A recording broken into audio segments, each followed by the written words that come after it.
गीता अध्याय नंबर 7 के श्लोक नंबर 29 में कहा कि अर्जुन मेरे इस ज्ञान का जो आश्रय कर लेगा, चौथे अध्याय के 32 और 34 में श्लोक में कहा है कि भगवान वो परमात्मा स्वयं आकर के अपने मुख कमल से तत्व ज्ञान प्रचार करता है। उसके अंदर यज्ञों की जानकारी, धार्मिक अनुष्ठानों की जानकारी विस्तार पूर्वक कही गई है। वो तत्व ज्ञान है। उस तत्व ज्ञान को तत्वदर्शी संतों के पास जाकर समझ, यानी गीता ज्ञान दाता भी उस तत्व ज्ञान से अपरिचित है। वो गॉड गिवन ज्ञान है, वो तत्व ज्ञान है। भगवान आकर स्वयं देता, अपने मुख कमल से बोलता, सच्चिदानंद घन ब्रह्म, वो परम अक्षर ब्रह्म।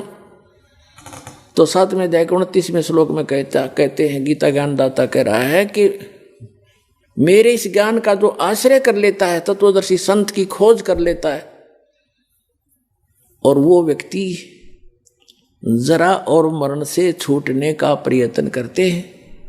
कौन करते हैं?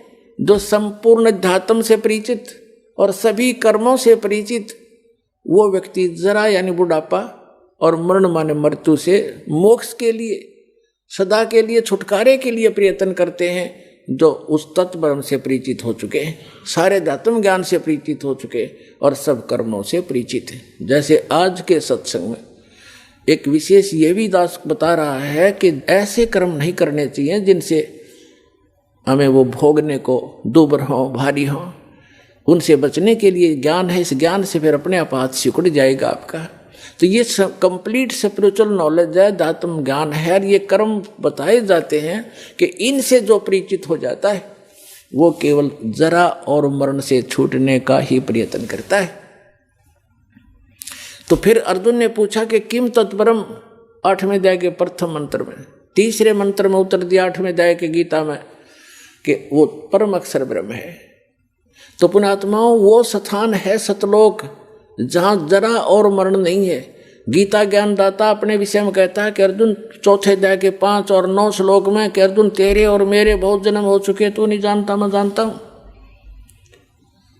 अध्याय नंबर 10 के श्लोक नंबर 2 में गीता में, अध्याय नंबर 2 के श्लोक 12 में गीता ज्ञानदाता कहता है, अर्जुन जन्म मृत्यु तेरी भी और मेरी भी सदा बनी रहेगी यदि मेरी शरण में रहना है। 8वें अध्याय के 13वें श्लोक में कहा कि मेरा तो ओम नाम है मुझ ब्रह्म का, और इसको भक्ति करता हुआ अंतिम सांस तक जाएगा तो मुझे प्राप्त होगा, यह गति प्राप्त होगी जो ओम से मिलने वाली है।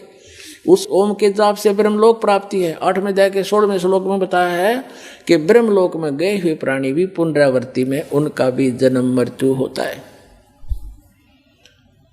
अपनी तो स्थिति क्लियर कर दी, मेरा एक ओम नाम है और इसको जाप करने वाले का जन्म मृत्यु भी रहेगी। 8वें अध्याय के 5 और 7 में कहा कि अर्जुन मेरी शरण में रहना है तो युद्ध करना पड़ेगा, मेरी भक्ति कर मुझे ही प्राप्त होगा, ये गारंटीड बात है।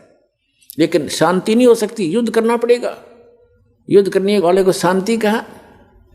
फिर 18वें अध्याय के 62वें श्लोक में कहा कि तू सर्वभाव से उस परमेश्वर की शरण में जा जिसकी कृपा से तू परम शांति को और सनातन परम धाम को, शाश्वत स्थान को प्राप्त होगा। उसके लिए ऑप्शन छोड़ ही दिया कि तत्वदर्शी संतों की खोज कर वो आपको बताएंगे। गीता ज्ञानदाता उस तत्व ज्ञान से अपरिचित है, अन्यथा एक अध्याय और लिखवा देता अगर उसमें उसको ज्ञान होता। 18वें अध्याय 15वें अध्याय के 1 से 4 का सारांश है कि तत्वदर्शी संत की पहचान भी बताई है कि जो उल्टे लटके हुए संसार रूपी वृक्ष के सभी छंद बता देगा, सभी विभाग बता देगा, जड़ से लेकर पत्तों तक सवेदविद, वह वेद के तात्पर्य को जानने वाला तत्वदर्शी संत है। उसके पश्चात परमेश्वर के उस परम पद की खोज करनी चाहिए। 15वें अध्याय के 4थे श्लोक में कि जहां जाने के बाद साधक फिर लौटकर कभी संसार में नहीं आते, तो वो स्थान है सतलोक।